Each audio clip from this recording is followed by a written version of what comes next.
Sebagian orang mengira bahwa makrifat adalah puncak tertinggi mengenal Allah. Tapi para ahli tasawuf mengatakan setelah makrifat masih ada rahasia yang jauh lebih dalam. Sebuah keadaan yang membuat seorang hamba bahkan lupa pada dirinya sendiri. Dalam jalan tasawuf, para ulama sering mengatakan bahwa makrifat adalah puncak pengetahuan manusia tentang Allah. Kata makrifat sendiri berarti mengenal Allah dengan hati secara langsung, bukan hanya dengan akal atau ilmu lahir. Namun sering muncul pertanyaan spiritual, apakah ada ilmu di atas makrifat? Jawaban para sufi cukup dalam. Mereka mengatakan bahwa di atas makrifat bukan lagi ilmu, tetapi keadaan ruhani yang lebih dalam. Berikut penjelasannya. Fana, lenyapnya diri dalam Allah. Dalam jalan tasawuf, fana merupakan salah satu makom spiritual yang sangat tinggi. Setelah seorang hamba menempuh perjalanan panjang dalam membersihkan hati, menundukkan hawa nafsu, serta memperbanyak zikir dan ibadah. Kata fana secara bahasa berarti lenyap atau hilang. Namun dalam makna tasawuf, fana bukan berarti hilangnya wujud manusia secara fisik, melainkan lenyapnya kesadaran ego, keakuan, dan segala bentuk keterikatan diri terhadap selain Allah. Pada tahap ini, seorang hamba tidak lagi melihat dirinya sebagai pusat dari segala sesuatu. Ia tidak lagi merasa memiliki kekuatan, kemampuan, atau kemuliaan dari dirinya sendiri. Segala sesuatu yang ada pada dirinya dipandang sebagai karunia dan kehendak Allah semata. Para sufi menjelaskan bahwa fana adalah proses kehancuran ego spiritual, yaitu ketika seseorang tidak lagi terikat dengan keinginan dirinya, pujian manusia, ataupun rasa bangga terhadap amal ibadahnya. Sebelum mencapai fana, seseorang biasanya masih memiliki kesadaran akan dirinya sebagai orang yang beribadah, orang yang berilmu, atau orang yang dekat dengan Allah. Namun ketika fana mulai dirasakan, kesadaran itu perlahan memudar. Ia tidak lagi merasa sebagai pelaku ibadah, melainkan hanya sebagai hamba yang digerakkan oleh kehendak Allah. Dalam keadaan ini, amal tidak lagi dipandang sebagai sesuatu yang membanggakan, melainkan hanya sebagai bentuk penghambaan yang sangat kecil di hadapan kebesaran Allah. Keadaan fana lahir dari kedalaman cinta dan kesadaran kepada Allah. Ketika seorang hamba terus-menerus berzikir, merenungi kebesaran Allah, serta membersihkan hatinya dari sifat-sifat tercela seperti ria, ujub, dan kesombongan, maka perlahan hatinya menjadi sangat peka terhadap kehadiran Allah. Dalam kondisi ini, perhatian hati tidak lagi terpecah kepada dunia atau kepada dirinya sendiri. Seluruh kesadaran batin tertuju hanya kepada Allah. Para sufi sering menggambarkan keadaan ini seperti seseorang yang begitu tenggelam dalam lautan cinta ilahi, sehingga ia tidak lagi merasakan keberadaan dirinya sendiri. Yang ia rasakan hanyalah keagungan, keindahan, dan kehadiran Allah dalam setiap detik kehidupannya. Menurut banyak ulama tasawuf, fana juga merupakan puncak dari perjalanan penyucian jiwa. Dalam proses spiritual, seorang salik atau penempuh jalan menuju Allah biasanya melewati berbagai tahap seperti taubat, sabar, zuhud, tawakal, ridho, hingga mencapai makrifat. Ketika makrifat telah tertanam kuat dalam hati, yaitu ketika seseorang benar-benar mengenal Allah dengan hatinya, maka dari situlah fana mulai muncul. Makrifat membuat seseorang mengenal Allah, Sedangkan fana membuatnya lupa pada dirinya sendiri karena terlalu tenggelam dalam kesadaran kepada Allah. Oleh sebab itu, sebagian sufi mengatakan bahwa fana adalah keadaan ketika seorang hamba tidak lagi melihat dirinya, tidak melihat amalnya, bahkan tidak melihat makhluk, karena hatinya sepenuhnya dipenuhi oleh kesadaran kepada Allah. Namun, penting dipahami bahwa fana bukanlah keadaan yang membuat seseorang meninggalkan kehidupan dunia atau meninggalkan syariat.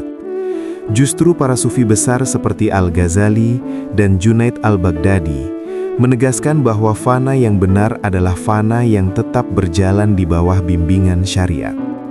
Orang yang mengalami fana tetap sholat, bekerja, berinteraksi dengan manusia, dan menjalani kehidupan sehari-hari seperti biasa. Perbedaannya terletak pada keadaan hatinya. Jika sebelumnya ia melakukan sesuatu dengan kesadaran diri dan kepentingan pribadi, maka setelah fana ia melakukan segala sesuatu semata-mata karena Allah. Hatinya tidak lagi terikat pada dunia, pujian, ataupun kedudukan di mata manusia. Dalam pengalaman para sufi, fana juga sering melahirkan kerendahan hati yang sangat dalam. Semakin seseorang mendekati keadaan fana, semakin ia merasa kecil di hadapan Allah. Ia tidak lagi merasa sebagai orang salih atau orang yang memiliki kedudukan spiritual.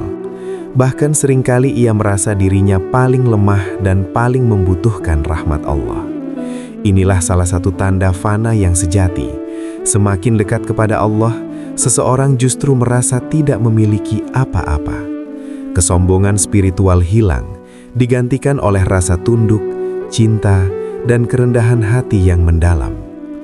Keadaan fana kemudian biasanya diikuti oleh makom yang disebut bako, yaitu hidup bersama Allah setelah lenyapnya ego. Jika fana adalah lenyapnya kesadaran diri, maka bako adalah kembalinya kesadaran itu, tetapi dalam keadaan yang telah berubah. Seorang hamba kembali menjalani kehidupannya di dunia, tetapi dengan hati yang selalu sadar kepada Allah. Ia hidup di tengah manusia, namun hatinya selalu berada dalam kehadiran ilahi. Inilah keadaan spiritual yang oleh para sufi dianggap sebagai salah satu puncak kedekatan seorang hamba kepada Allah. Dengan demikian, fana dalam tasawuf bukanlah konsep yang bersifat mistis semata, tetapi merupakan perjalanan batin yang sangat dalam membersihkan ego dan mendekatkan diri kepada Allah. Fana mengajarkan bahwa semakin seseorang mengenal Allah, semakin ia menyadari bahwa dirinya hanyalah hamba yang lemah. Dalam lenyapnya ego itulah lahir ketulusan, keikhlasan, dan cinta yang murni kepada Allah. Dan ketika hati telah sampai pada keadaan ini, kehidupan seorang hamba akan dipenuhi oleh ketenangan, kerendahan hati, serta kesadaran yang terus-menerus kepada Allah dalam setiap langkah hidupnya. Baka, hidup bersama Allah. Dalam perjalanan tasawuf, baka merupakan salah satu makom spiritual yang sangat tinggi, yang biasanya datang setelah seseorang mengalami fana. Jika fana berarti lenyapnya kesadaran ego dan keakuan manusia dalam kehadiran Allah, maka baka berarti hidup kembali bersama Allah setelah ego itu lenyap. Dalam keadaan ini, seorang hamba tidak lagi hidup dengan dorongan nafsu atau keinginan pribadi, tetapi hidupnya dipenuhi oleh kesadaran bahwa segala sesuatu terjadi atas kehendak Allah. Ia tetap hidup di dunia, berinteraksi dengan manusia, bekerja dan beribadah seperti biasa, tetapi hatinya selalu berada dalam kesadaran akan kehadiran Allah. Para sufi menjelaskan bahwa baka adalah keadaan spiritual ketika seorang hamba tetap berada dalam dunia, namun hatinya telah sepenuhnya terhubung dengan Allah. Setelah fana menghilangkan kesombongan dan keakuan, Allah mengembalikan kesadaran hamba tersebut dengan keadaan yang lebih murni. Dalam keadaan ini, seseorang tidak lagi hidup untuk dirinya sendiri, melainkan hidup untuk menjalankan kehendak Allah. Ia tidak lagi memandang amal ibadahnya sebagai prestasi pribadi, tetapi sebagai karunia yang Allah gerakkan dalam dirinya. Dengan kata lain, Ia melihat bahwa semua kebaikan yang terjadi pada dirinya berasal dari Allah. Sementara dirinya hanyalah hamba yang diberi kesempatan untuk menjalankan perintahnya. Keadaan baka juga melahirkan ketenangan batin yang sangat dalam. Orang yang mencapai makom ini tidak mudah terguncang oleh keadaan dunia. Pujian tidak membuatnya bangga, dan celaan tidak membuatnya hancur. Hatinya stabil karena sandarannya bukan lagi pada manusia atau pada keadaan dunia, tetapi pada Allah semata. Ia menyadari bahwa segala sesuatu berada dalam kekuasaan Allah. Kesadaran ini membuatnya memiliki rasa tawakal yang sangat kuat. Ia tetap berusaha dan bekerja, namun hatinya tidak bergantung pada hasil, karena ia memahami bahwa segala hasil adalah bagian dari kehendak Allah. Dalam pengalaman para sufi, bako juga berarti hidup dengan kesadaran ilahi dalam setiap detik kehidupan. Ketika seseorang berada pada makom ini, ia melihat tanda-tanda kebesaran Allah dalam segala sesuatu. Alam semesta, kehidupan manusia, bahkan peristiwa-peristiwa kecil dalam hidupnya menjadi pengingat akan kebesaran Allah. Hatinya selalu terhubung dengan zikir, meskipun lisannya mungkin sedang diam. Setiap langkahnya terasa sebagai ibadah. Setiap perbuatannya dilandasi oleh kesadaran untuk mendekatkan diri kepada Allah. Beberapa tokoh besar tasawuf seperti Junaid al-Baghdadi menjelaskan bahwa bako adalah kembalinya seorang hamba kepada kesadaran hidup setelah fana, tetapi dengan keadaan batin yang telah berubah sepenuhnya. Jika sebelumnya ia hidup dengan ego, maka setelah bako, ia hidup dengan kesadaran ketuhanan. Ia tidak lagi melihat dirinya sebagai pusat kehidupan, melainkan sebagai hamba yang sepenuhnya bergantung kepada Allah. Inilah yang membuat orang yang mencapai bako seringkali terlihat sangat sederhana dan rendah hati, meskipun kedalaman spiritualnya sangat tinggi. Keadaan bako juga membuat seseorang menjadi lebih bermanfaat bagi manusia. Banyak wali dan orang soleh yang berada pada makom ini justru hidup di tengah masyarakat, membantu orang lain, mengajarkan kebaikan, dan menjadi sumber ketenangan bagi orang-orang di sekitarnya. Hal ini terjadi karena hatinya telah bersih dari kepentingan pribadi. Ia tidak lagi mencari kemuliaan atau penghormatan dari manusia. Semua yang ia lakukan hanyalah bentuk pengabdian kepada Allah.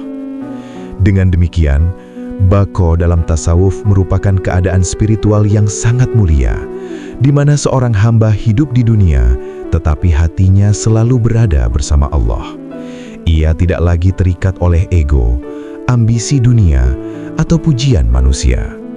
Kehidupannya dipenuhi oleh kesadaran akan kehadiran Allah, ketenangan batin, serta keikhlasan dalam setiap perbuatan. Inilah keadaan yang oleh para sufi dianggap sebagai salah satu puncak perjalanan spiritual seorang hamba, hidup di dunia dengan hati yang selalu dekat dengan Allah. Hairah, kebingungan suci. Dalam perjalanan tasawuf, terdapat sebuah keadaan batin yang sangat dalam yang disebut hairah. Secara bahasa, hairah berarti kebingungan, tetapi dalam istilah tasawuf, maknanya jauh lebih luhur dan suci. Hairah bukanlah kebingungan karena tidak memahami sesuatu, melainkan kebingungan yang lahir dari rasa takjub yang sangat mendalam terhadap keagungan Allah. Pada tahap ini, seorang hamba menyadari bahwa Allah begitu agung, begitu luas rahasianya, sehingga akal manusia tidak akan pernah mampu memahaminya secara sempurna. Kesadaran ini membuat hati seseorang dipenuhi oleh rasa kagum, takjub, dan keheningan yang sangat dalam.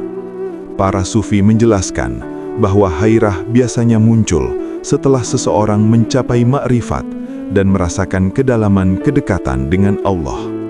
Pada awal perjalanan spiritual, seseorang berusaha mengenal Allah melalui ilmu, ibadah, dan zikir. Kemudian ketika ma'rifat mulai terbuka dalam hatinya, ia mulai merasakan kehadiran Allah dalam kehidupan batinnya. Namun semakin dalam seseorang mengenal Allah, semakin ia menyadari bahwa pengetahuan tentang Allah tidak memiliki batas. Disinilah muncul keadaan hairah, yaitu rasa takjub yang membuat hati seakan tenggelam dalam keagungan Allah yang tidak terhingga. Ia menyadari bahwa semua ilmu yang dimilikinya masih sangat kecil dibandingkan dengan kebesaran Allah. Salah satu tokoh sufi besar yang sering menjelaskan tentang hairah adalah Ibn Arabi. Ia menggambarkan hairah sebagai puncak dari kesadaran spiritual, di mana seseorang semakin mengenal Allah, tetapi sekaligus semakin sadar bahwa Allah tidak dapat dibatasi oleh pemahaman manusia. Dalam pandangan ini, hairah bukanlah tanda kelemahan spiritual, melainkan justru tanda bahwa seseorang telah sampai pada kesadaran yang sangat dalam tentang keagungan Allah. Semakin seseorang mengenal Allah, semakin ia merasa bahwa rahasia Allah tidak akan pernah habis untuk dipahami. Keadaan hairah juga melahirkan kerendahan hati yang sangat dalam. Orang yang berada dalam makom ini tidak akan pernah merasa bahwa dirinya telah mencapai puncak pengetahuan atau kedudukan spiritual. Sebaliknya, ia justru merasa semakin kecil di hadapan Allah. Ia menyadari bahwa semua ilmu, pengalaman spiritual, dan amal ibadah yang dimilikinya hanyalah setitik kecil dibandingkan dengan kebesaran Allah. Perasaan ini membuat hatinya dipenuhi oleh ketundukan, cinta, dan rasa hormat yang sangat besar kepada Allah. Selain itu, hairah juga sering melahirkan keheningan spiritual. Banyak orang yang mencapai makom ini menjadi lebih sedikit berbicara tentang pengalaman batinnya, bukan karena mereka tidak memiliki pengetahuan, tetapi karena mereka menyadari bahwa rahasia kedekatan dengan Allah tidak mudah diungkapkan dengan kata-kata. Dalam hati mereka terdapat rasa takjub yang sangat besar, yang sulit dijelaskan kepada orang lain. Oleh karena itu, banyak wali Allah yang terlihat sederhana dan diam, meskipun hati mereka dipenuhi oleh kesadaran spiritual yang sangat dalam. Dengan demikian, hairah dalam tasawuf adalah keadaan spiritual yang lahir dari kedalaman makrifat kepada Allah. Ia bukan kebingungan karena ketidaktahuan, melainkan kebingungan suci karena menyadari bahwa kebesaran Allah tidak memiliki batas.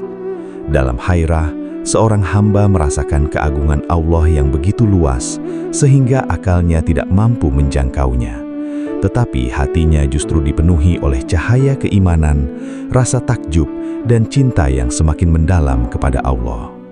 Keadaan ini membuat seorang hamba semakin tunduk, semakin rendah hati, dan semakin menyadari bahwa perjalanan mengenal Allah adalah perjalanan yang tidak akan pernah berakhir. Kesimpulan spiritual. Dalam perjalanan tasawuf, para ulama dan ahli ruhani menjelaskan bahwa perjalanan seorang hamba menuju Allah bukanlah perjalanan yang singkat. Ia adalah perjalanan batin yang panjang, dimulai dari membersihkan hati, memperbaiki akhlak, memperbanyak ibadah, hingga mencapai kedalaman pengenalan kepada Allah. Dalam perjalanan ini, terdapat beberapa keadaan spiritual yang sangat tinggi, seperti makrifat, fana, bako, hingga hairah. Semua makom tersebut menggambarkan bagaimana hati manusia perlahan-lahan berubah dari kesadaran duniawi menuju kesadaran ilahi yang lebih dalam. Makrifat merupakan keadaan ketika seorang hamba mengenal Allah dengan hatinya, bukan hanya dengan akal atau pengetahuan lahiriah. Pada tahap ini, seseorang mulai merasakan kehadiran Allah dalam hidupnya, melihat tanda-tanda kebesarannya dalam segala sesuatu, dan menyadari bahwa hidupnya sepenuhnya berada dalam kekuasaan Allah. Namun perjalanan tidak berhenti di situ.